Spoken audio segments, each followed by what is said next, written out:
Now that you've correctly fitted your iWALK, let's start walking. Walking with your iWALK crutch is easy and intuitive once you learn how. Follow our instructions, and soon you'll be walking in confidence and safety. Before you start, let's go over a few prerequisites. Pick a place with a hard, flat surface. Avoid padded carpet and uneven terrain. Choose an area with no obstacles that will allow you to take 10 or more steps without stopping. Make sure there's a wall, guardrail, counter, or similar that you can use if you need help balancing. Use shoes with flat soles. Avoid open toes or open heels. Learning with bare feet is often preferable to shoes. Be patient and persistent. Some people adapt in minutes. Some take longer. Allow 10 minutes to a couple hours to learn the basics. Most people learn quicker if the iWALK leg is slightly shorter than the good leg. Adjust the lower leg height adjustment down by 1 setting before you start. After you adapt, you'll adjust it back to equal leg length. Using a wall or handrail to steady yourself, put the crutch on. Make sure the straps are fully tightened. Stand with weight equally distributed on both legs, feet hip-width apart. Keep your head up. Avoid the temptation to look down. Before you walk, we're going to do a couple of practice exercises. Place your hand on the handle. Lean slightly toward the iWALK side and shift most of your weight onto the iWALK. Then, slowly lean forward, and when it feels natural, take a half step forward with your good leg. Try to keep your back straight and don't bend at the waist. Again, put most of your weight on the iWALK leg and step back to return to the starting position. Try again. Step forward, then back. Repeat this exercise until you can do it fluidly. Continue the exercise, but this time step back slightly further, behind your iWALK foot. Keep going until your motion is consistent and fluid. Okay, now it's time to try walking. First, check to make sure your straps are still fully tightened. Repeat the exercise, and when you're ready, instead of stepping back, continue walking forward.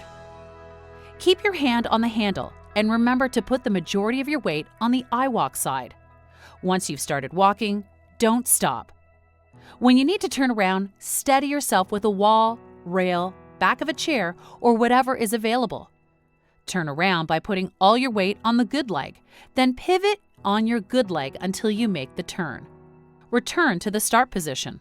Lean slightly toward the iWALK side, putting most of your weight on the iWALK. Like before, lean forward slightly and start walking, starting with your good leg. As soon as you're feeling confident, let go of the handle and let your arms swing naturally. When you're walking fluidly, you should restore the lower height adjustment to give you equal leg length.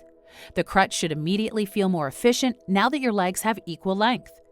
If you're feeling fatigue in your good leg, glutes, or lower back, that's normal and will resolve as you adapt. Give it some time. Congratulations, you've made it through the basic adaptations for walking. In this section, we're going to show you how to optimize the fit of your iWALK for maximum efficiency.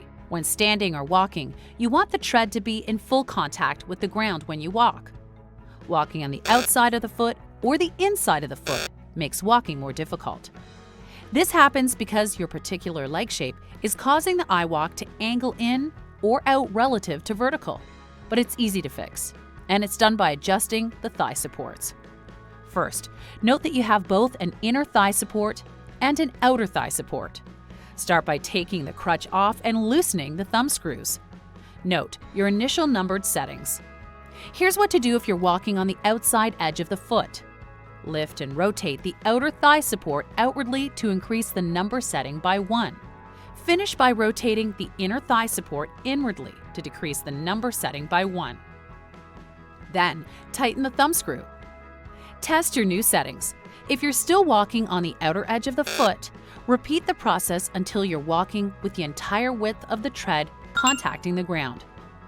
If you're walking on the inside edge of the tread, do the opposite. Lift and rotate the inner thigh support outwardly to increase the numbered setting by 1. Finish by rotating the outer thigh support inwardly to decrease the numbered setting by 1. Then, tighten the thumb screws. Test your new settings. If you're still walking on the inner edge of the foot, repeat the process until you're walking with the entire width of the tread contacting the ground. Next, we're going to fine-tune the gait strap, which is located on the front of the crutch between the two vertical tubes. The function of the gait strap is to keep your leg from pushing between the two tubes. Properly positioned, the gait strap will be close to the knee platform and will prevent your leg from going too far forward. The gait strap works in tandem with the strap that goes behind your knee, so if the strap is coming loose, it might be because the gait strap is too high. Different shoes can change the length of your leg. When you change shoes, you might need to adjust the lower crutch height to maintain equal leg length.